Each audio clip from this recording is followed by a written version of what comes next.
As teachers, we make decisions in class all the time, even if we are unaware of it. We give time limits to activities. We separate students who talk too much. We give more practice exercises to students who don't understand. These are all decisions that are made with the purpose of increasing the effectiveness of lessons and helping us teach better. Have you ever thought about why you do what you do in class? This is what you call reflective teaching.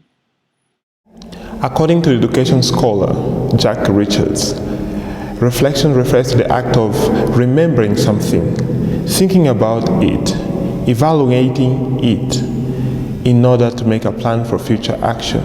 It's not just asking how to teach a certain topic. Reflection asks teachers to ask themselves what and why, important questions that make you go deeper into the reasons behind what happens in your classroom. Another expert, Leo Bartlett, says that by exploring this question, teachers may give themselves the power to control what happens in their classroom. Reflective teaching is a way to approach your classroom practice, where you become more and more aware of not only what you are doing, but why you are doing it in order to make your teaching better. An expert named Taggart says that for a professional teacher, reflection is deliberate, which means it's done intentionally, not by accident. It's structured and has a purpose. It links the theory to the practice. Most importantly, it's very connected to learning, change, and development for teachers. These definitions are fine, but why is it important to be a reflective teacher? Well, first of all, as you will see in all the modules, developing your skills as a teacher in Angola is very challenging. Seminars and workshops can't happen all the time. Besides, teachers are very busy with their lives outside of teaching too. Reflective teaching is best if you can involve other people as a part of a support system. But the good news is that since reflection starts with you, you can begin even if you have no other teachers to help you. You can learn a lot by doing, and reflective practice takes advantage of how much experience you can get by teaching and lets you use it as a way to learn. If you'd like to see the lesson being reflected about, entitled Reflective Teaching Classroom Lesson, it is included in this DVD in the extra section. But in this module, we will examine the method of recording a lesson and will meet teacher Denora, who will model how to reflect. It is also possible for you to begin reflection by observing how others teach. It is our intention that by watching other teachers in this video series, you will begin to think about yourself as a teacher, how you work, and most importantly, how you can modify what you are doing based on what you see in the videos. To do this, it is important to answer the pre- and post-viewing questions in the teacher guide. They will give you a framework to begin thinking about what you do now and how you might change in the future.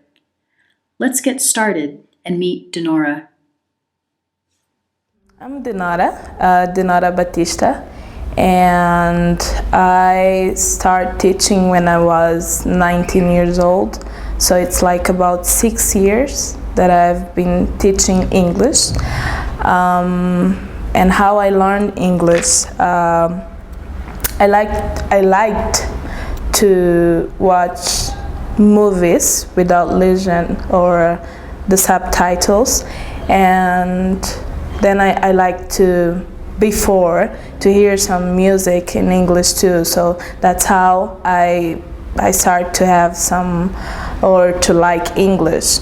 And after, to improve my English, I started to learning it from my sister-in-law. She is from Canada, so I just improved most of my grammar and pronunciation with her in her school. At the beginning, I just loved English. I just loved the sound. I just loved to hear people from other places speaking in English. But then I just thought I could use English here in Angola, together with what I would like to do, which is law, and I could like do international law, so I thought myself I would use English very much, so why not learn English better than I knew before. So yeah, and then why I started to teach were children like 5 years old. They have this kind of love that they can pass to an adult. So when I start to teach them, those children, I just were there because of the money, but afterwards I start to have this kind of feeling that I need to do it with love and passion. So yeah, I just started to put my all effort on teaching children. So. And you teach at Mandumi School? Yeah. What is your capacity there? Are you just a teacher? No, I'm also now the coordinator of the English area on that school. Okay, Yeah. it's a big responsibility. It is actually, Yeah. and it's a challenger for me. Yeah. How do you deal with it? First of all, it's difficult working with people's older than you, and mainly men, I guess. So I'm having a kind of difficult in dealing with them, but by now it's the only difficult. It's working with people who didn't study or have the skills to teach English properly. So. Okay, well, maybe this video will help them. I hope so.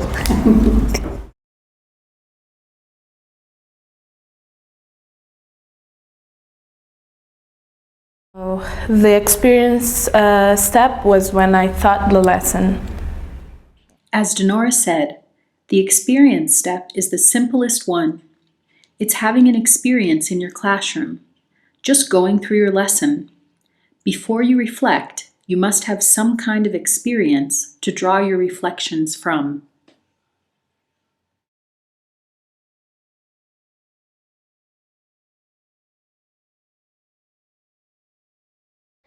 This step is remembering what happened during the experience in your classroom. We recorded Denora's lesson with a video camera. Here, we see Denora reviewing her lesson for the first time on a computer. As she watches, she begins to notice what she did during the class. It's me asking them to tell me the answer, listening from them the answer. But then I ended up giving them the answer. So I didn't wait for their answer. I myself gave the answer. After watching the lesson and taking notes, Denora continues remembering what happened by talking through it with a mentor who is behind the camera. If you don't have a mentor, you can do this step yourself by writing down what you remember in a journal. Here's Denora retelling what happened in her class in a straightforward way. The lesson I thought was on 20th, and the topic was giving advice. So on that lesson, I got in the classroom. Pupils greet the teacher. I corrected the homework. I introduced the topic, and then I introduced the students the new vocabularies. On the board. Using the flashcards that was on the board.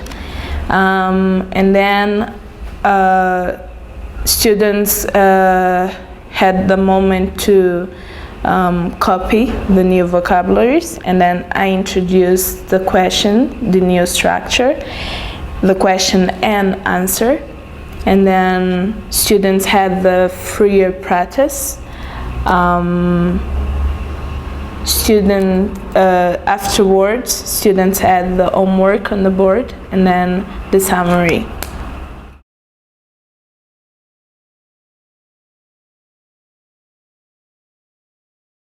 In this step, you begin to examine what happened during your class.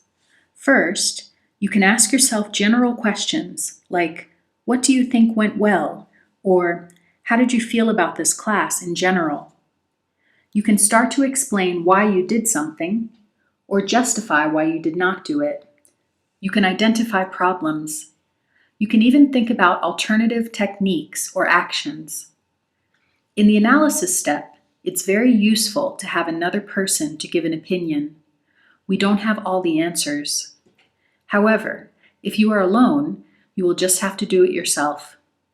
This is where a journal is helpful, because you can write, then leave it for a day or so, and then revisit what you wrote in your journal.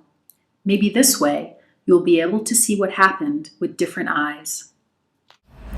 After I watched the video, I thought that the lesson was not so wasn't full.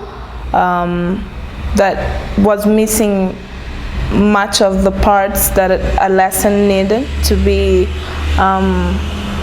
good enough or considered to be a perfect lesson. Like what? Was missing some step, like the controlled practice, and yeah, I think the teacher was not filling in those little parts that a lesson need to be concrete or to be a perfect lesson. So can you give me a specific example from what you saw? How you didn't fill in those parts? Well, teacher didn't walk around to see the students how they were practicing or using the new structure during the lesson. So yeah, there were parts where I couldn't believe it was me teaching the lesson. So yeah. So tell me more about what you mean. You couldn't believe it was you. Why? Where the sound of my voice, it was really strange.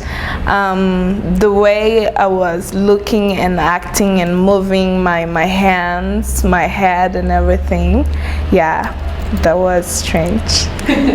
Well, I think flashcards were not dark enough, so students couldn't see, maybe students from behind couldn't see the words perfectly, and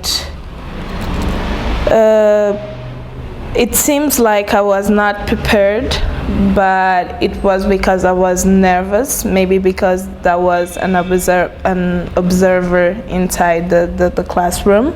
And I noticed that students couldn't ask or use the new structure or the question that was too long, and also the answer. The answer was also too long. Can you give us the question? The question was, what would you do if a friend of yours were depressed? And then the answer? The answer should be, if a friend of mine was depressed, I would help him to get over it. So you think that the question and the answer were too long? Were too long for them to catch in 10 minutes or 15 or so. So they were having some difficulty in using it. And I could notice that when I was working with a student and I was making the question and she was giving me the answer, she was having some difficulties, and in the work when the students went in the front after the video practice, so I could give the feedback. I also noticed that, and yeah, I guess that was the main part of my lesson, of a lesson that a teacher can see if he thought well or not. So yeah. I have a question. So during the lesson, you noticed, well, maybe after the lesson, yeah, you noticed that certain students weren't understanding, or maybe the students weren't able to produce. Why didn't you stop the lesson there and review? Or why didn't you stop the lesson and help the students get the structure better? Maybe I thought the time was not enough to do that, and I just wanted to keep on and finish it. And about the questions and the expressions on the board, I noticed that the questions or the words that were on the board were not the same words that students were using to make the NI were using to make the question and answer. Were they related to those words?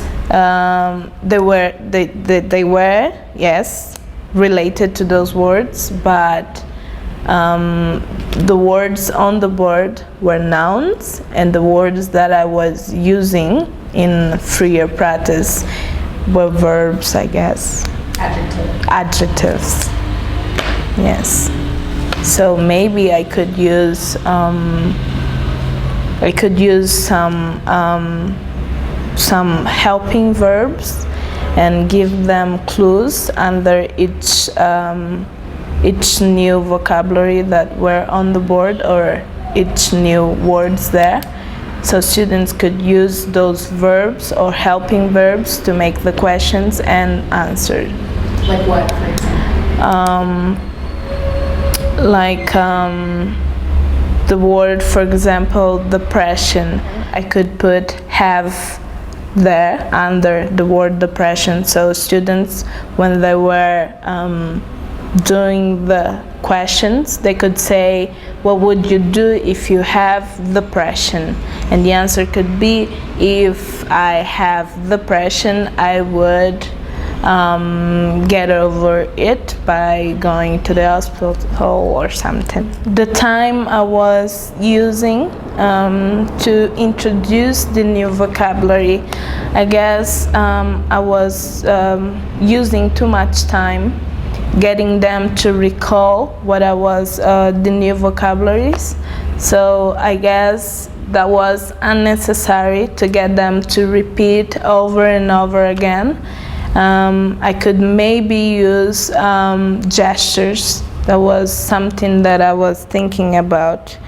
And if I use, for example, gestures to show a people having a backache or something, that would be better, and students could notice and say, oh, if you had, or if you are with a backache, I could take your teacher to the hospital. But I used more oral and less gestures when introducing the new vocabulary. So. Why do you think gestures would have helped the students, especially with this lesson? Gestures or like a simulation or something like that? Mainly because it's more easy for students to catch the meaning of something if you show them, if you use a visual movement or something, because it's a language that they don't know, and then they could relate the gestures of visual movements with the language that they don't know and catch it, or try to translate it to the language they know, which is Portuguese.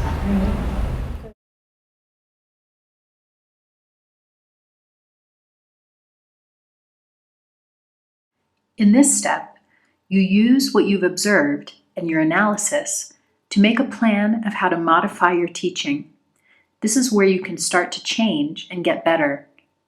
In this step, use I will instead of I could, because the purpose of this step is to really focus on what you can do and will do differently tomorrow, next week, or next year.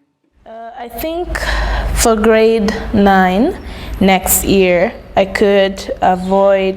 I will avoid many mistakes by knowing in advance what might happen if students, for example, were facing problems in doing the questions or using the new structure, and that would avoid me to be maybe nervous and not knowing what to do.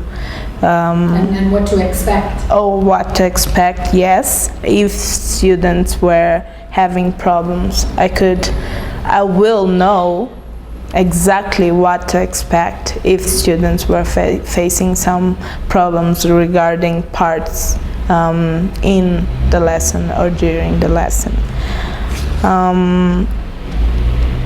And I might use gestures. I'm not good in that, but I could use some gestures, yes. And or you can have the students use them. yeah, or I can maybe explain to them what the words means, and yes, the students can go in front, do some gestures, and then students behind or in front, behind in front.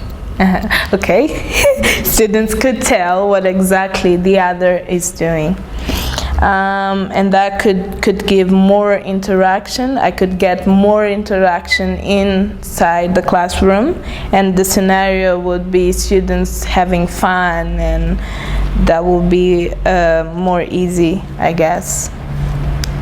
You'll have to control the students more. Yes. So maybe they'll start making noise. I guess they would be more concerned about finding out what gestures the other is doing, or maybe thinking about it. And I think when you get students busy in thinking or doing anything else, the noise, yeah, maybe will be a little, but they just will focus on finding out what the other is doing. So.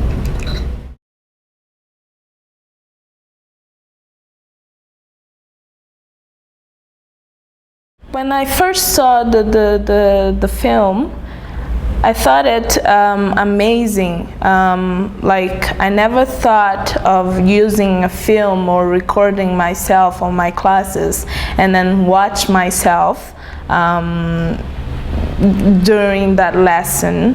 So I thought that amazing, important to know that using a film or recording myself teaching a lesson helped me to improve something maybe in the future or next year or in the very same classroom, but using different ways of maybe teach the lesson, or could be another lesson, not the same, but another lesson in another way, easier way. Be sure to consult your teacher guide for more information about the steps for reflection.